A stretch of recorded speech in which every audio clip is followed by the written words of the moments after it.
Okay, we'll start all over. Um,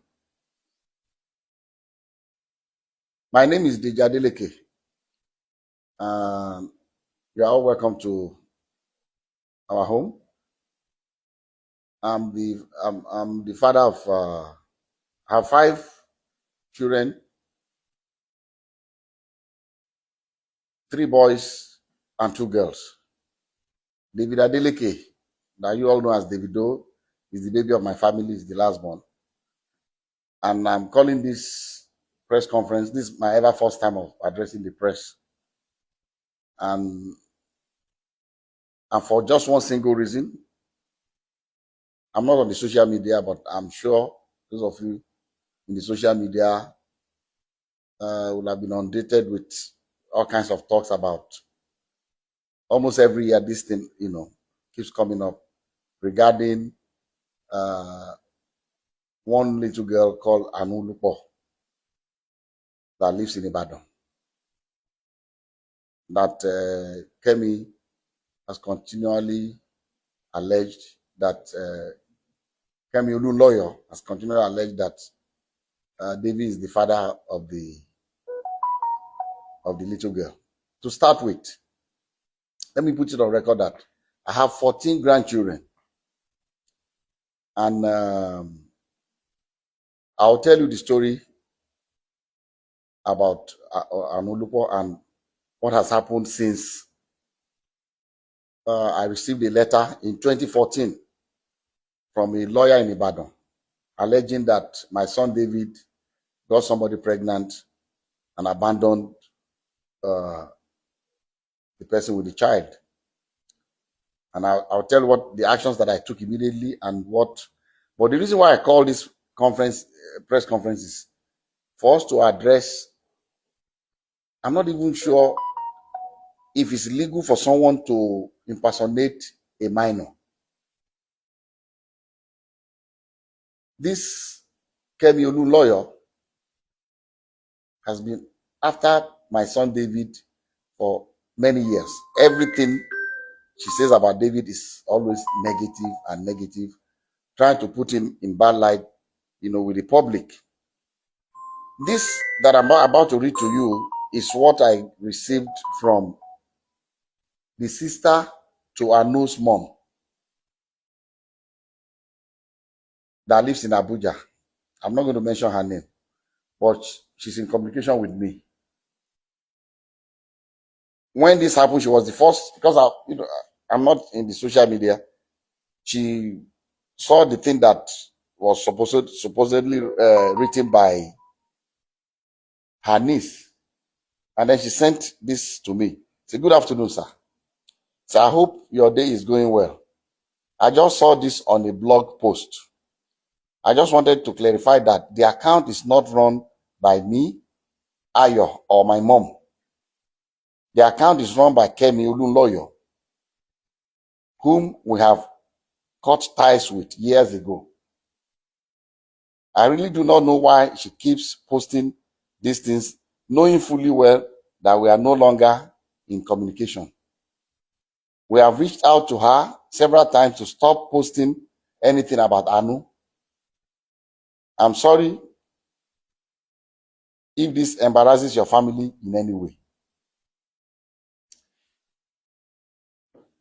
And immediately I saw this, I called David. I said, "David, have you seen anything in the social media?" He said a lot of things that this woman has started again.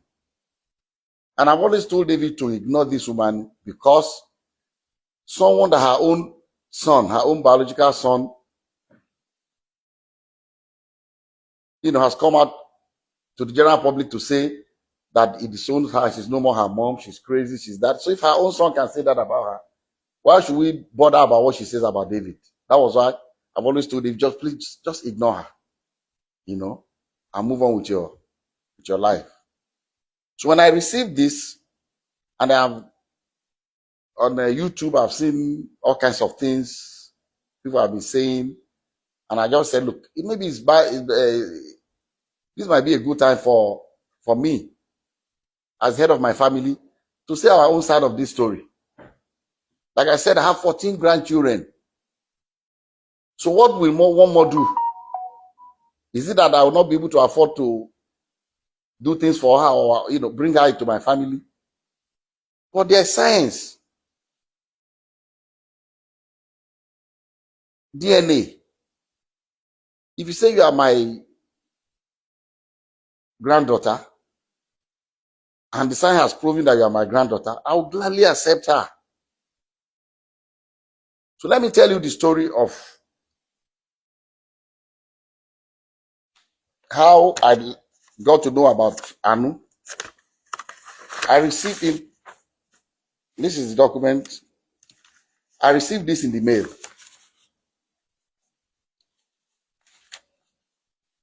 Through DHL to my office.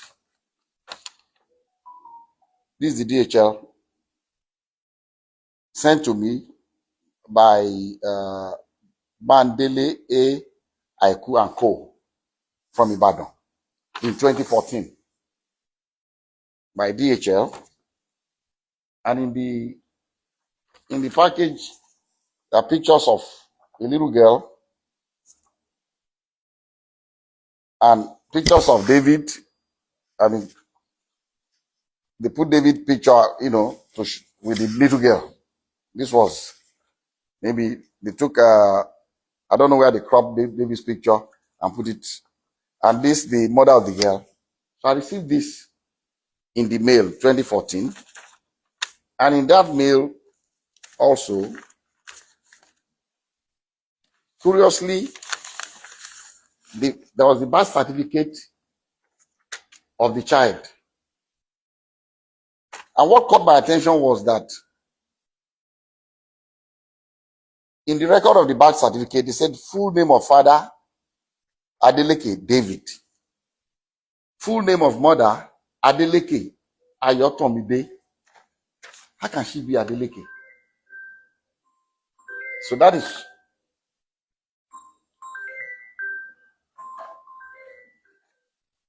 that caught my attention.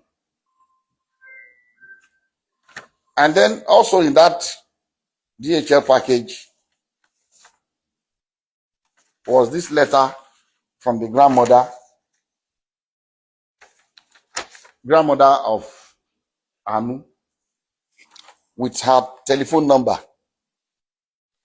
I'm going to still show everybody up close so you can see everything. And he wrote, "Dear sir, I know you and your family are in good health and your work is thriving well because the Lord has been good to you, so I do not expect otherwise. Sir, I'm a widow with 2 daughters. I lost my husband 13 years ago and have single-handedly raised both of them with the help of God, but still haven't been, but has been very challenging. Early last year, my eldest daughter, Ayotomide, informed me that your son, Deji Adeleke, was responsible for her pregnancy. Their meeting occurred when your son came to Ibadan for a show.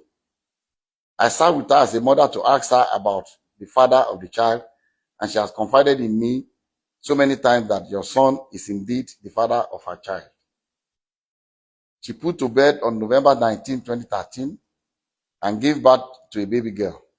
So I'm not trying in any way to extort you, but to ask that your son steps up for paternity tests to confirm and take full responsibility of his daughter. I'm also not asking your son to marry her at all. Contained in this envelope are pictures of the baby and my daughter. Sir, I know you are a God-fearing man, and I plead with you for the sake of the pain that a widow goes through to raise our children, that you give me a quick and favorable response. Thank you, and God bless you."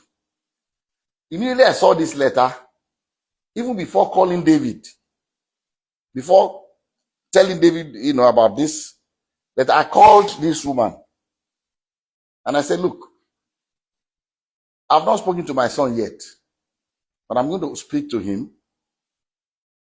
But I'll suggest to you to give me your address in Ibadan.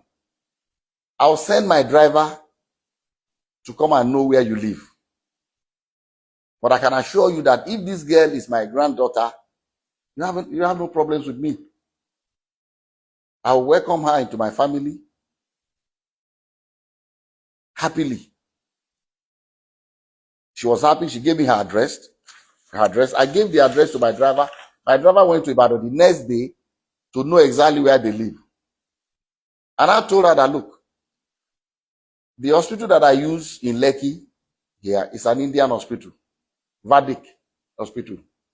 That's where I do my checkups and everything. And that I can ask the hospital to arrange for a DNA test. So when I went to the hospital, I went there myself. The hospital told me that they don't actually do the DNA test in-house, but there's a clinic that they partner with that they will invite to take samples of both the child and the father. But these samples will be sent to South Africa for analysis.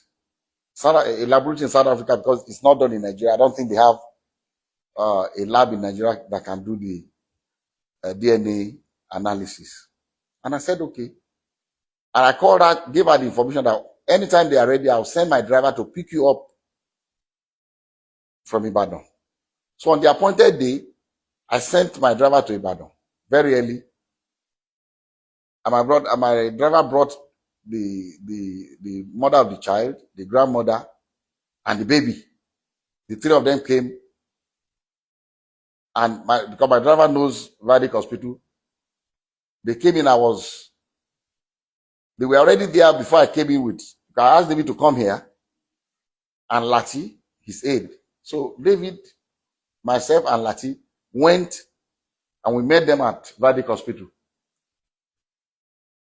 We went upstairs and the Indian doctor said, he will allow only David, myself, the grandma, the mother of the baby, and the child. Lati can wait. So we're all in the same room. And he told us the procedure. It was not, I've read in the social media that they were drawing blood. It was not done by blood. It was from their saliva in their mouth. So they brought the thing and swapped David's and put it in the container and sealed it. Swapped the baby's own and sealed it. And they told us that these samples will be sent to South Africa for analysis. And then when it's ready, myself and the mom and the grandmother grandmother of the baby, signed that both of us will be the ones to receive the result. So when the result was ready, I called her. They said, Madam, they said the result is out. I'll send my driver to pick you up so that both of us, because they will not give it to one person. We've already signed that both of us will see the result. So we went and they opened the result before both of us. And, I'll read to you what, and I'm still going to show it to you. I'll show you all the other ones that we did also, but I can only show it to you, but I will not allow you to copy it because of one reason. Number one, it's very dangerous for someone's DNA profile to be in the public. Dangerous for David for one reason. Somebody can use it to frame him. If somebody commits a crime tomorrow and they say, they've taken sample of saliva or blood or whatever, or sperm or what, in case of rape, and the police comes out to say this is the DNA profile of the person will go to jail. So I cannot share. I'll let you see it, but I will not allow you to copy his DNA. The portion that shows the result without the DNA profile, I'll show you can copy that. And at the same time also, I cannot legally share with you the DNA profile of that innocent little girl, Anu, because she's a minor and I don't have the permission of her parents to share her DNA. So we have to be very careful. But anyway, I'll show you the result for you to just see. And so they opened this was the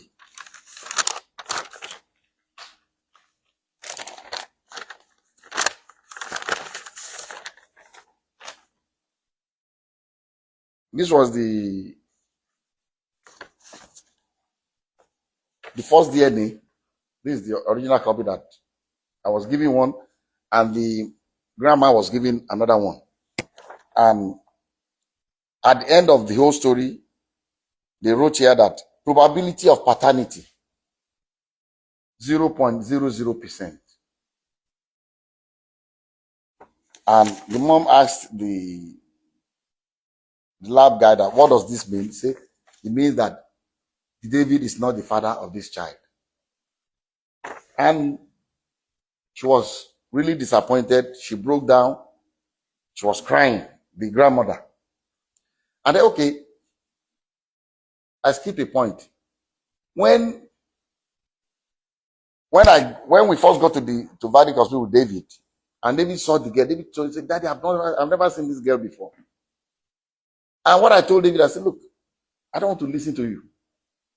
Whether you've seen her before or not, all I want is this DNA test. I don't want to know the story. I don't know what happened. I don't want to know. As if this girl is our child, I'm taking her. That was settled. And David was, asked the girl, have you seen it? I said, stop, don't talk to her. So that would be, it's like you're harassing her. Don't. So the girl was very quiet. Girl, she didn't say anything. She kept quiet. So we went. So the mom was disappointed, was crying that the result was not what she expected. And I told her, I said, look, people can make mistakes. Maybe they made a mistake in the lab. Maybe there's something. What I would suggest to you is, let us do 2 more tests. I'll advise that you please stay in Lagos for 1 week. I'll pay for your hotel. Since the baby is here, the mom is here, the 3 of you should stay. Find 2 more reputable places. I don't know where else. This is the only place I come that can do this DNA test in Nigeria. So that I can go there and do it before. So I gave some money to my driver. Go and get the hotel. Make sure they are comfortable. Give them some money to keep. And if you want a driver to drive around, fine.